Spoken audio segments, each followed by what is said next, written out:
গরিব মানুষদের যে সুখী হতে নেই। এটাই তো বিধাতার লিখন। প্রতিবেশীদের কুমন্ত্রণায় আমার মা হলেন চরিত্রহীন জমিদারের কাছে। বিয়ের রাতে পাঠল গন্ডগোল। আমার শ্বশুর পরিত্যাগ করলেন আমায় নানা কথা বলে।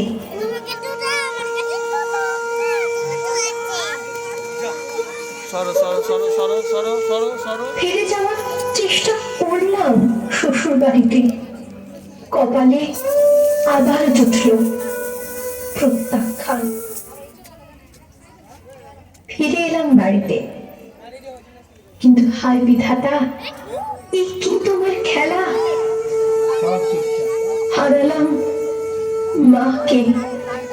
এই পৃথিবীতে আমি আজ একলা। এখন আমি কোথায় যাই, কি করি, কিচ্ছু জানি না।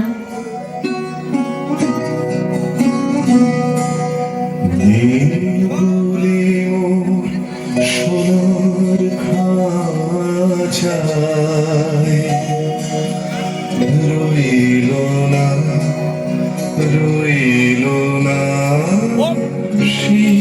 যে আমার নানা রঙের দিনগুলি, কান্না হাসির বাঁধন তারা সইল না সে যে আমার নানা রঙের দিনগুলি।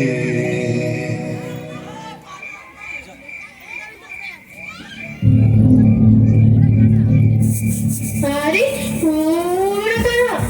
কি করছো না এত রাতে আমার ঘরেতে? আমার দিকে এগিয়ে আসছে কেন ওরা? কি ওরা যে আমাকে ধরে নিয়ে তুলে দিল বাইরে রাখা পালকিটাতে। পালানোর অনেক চেষ্টা করলাম, কিন্তু ওদের শক্তির কাছে পরাস্ত হলাম। শুনলাম কোন এক জমিদারের হাতে তুলে দেবে আমাকে তার ভোগের জন্য। চোখে নেমে এলো অন্ধকার, পালকি চলল অন্ধকার জঙ্গলের পথ ধরে।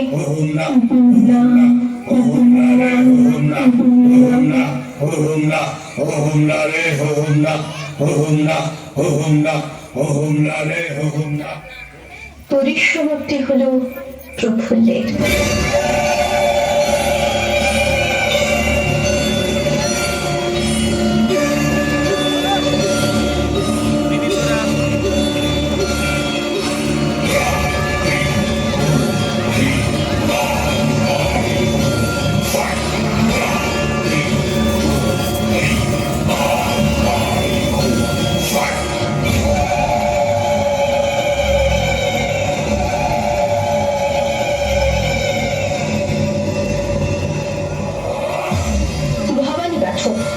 আমার ঈশ্বর উদ্ধার করলেন আমাকে ওই জমিদার বাহিনীর হাত থেকে।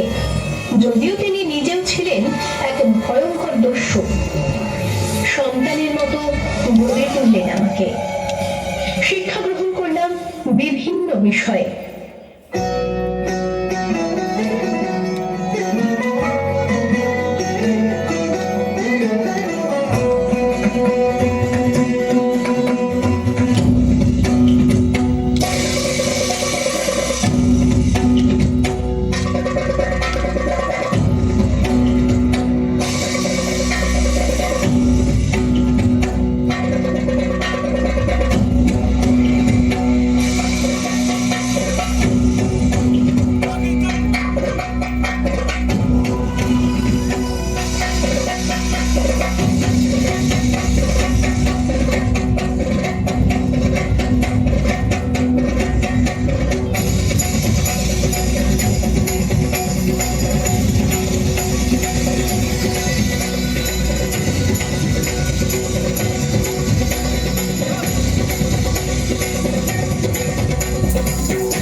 আমার।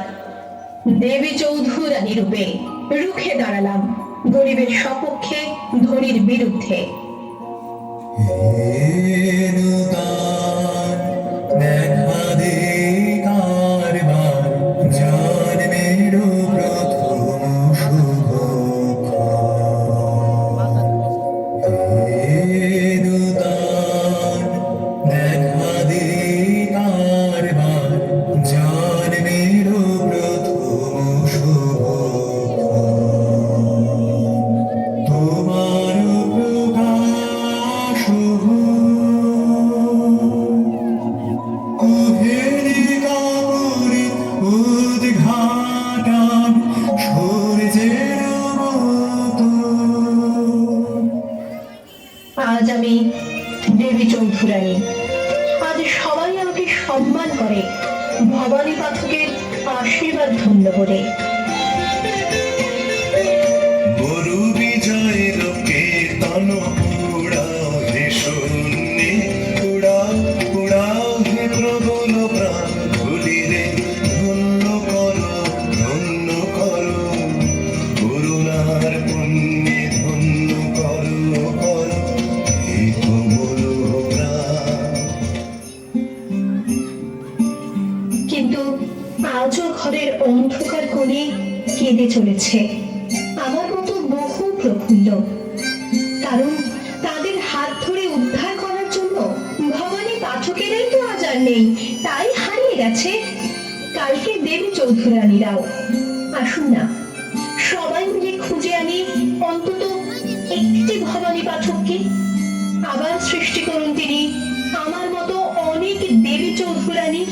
গর্জে উঠুক তারা বঞ্চনা লাঞ্ছনার বিরুদ্ধে, তৈরি হোক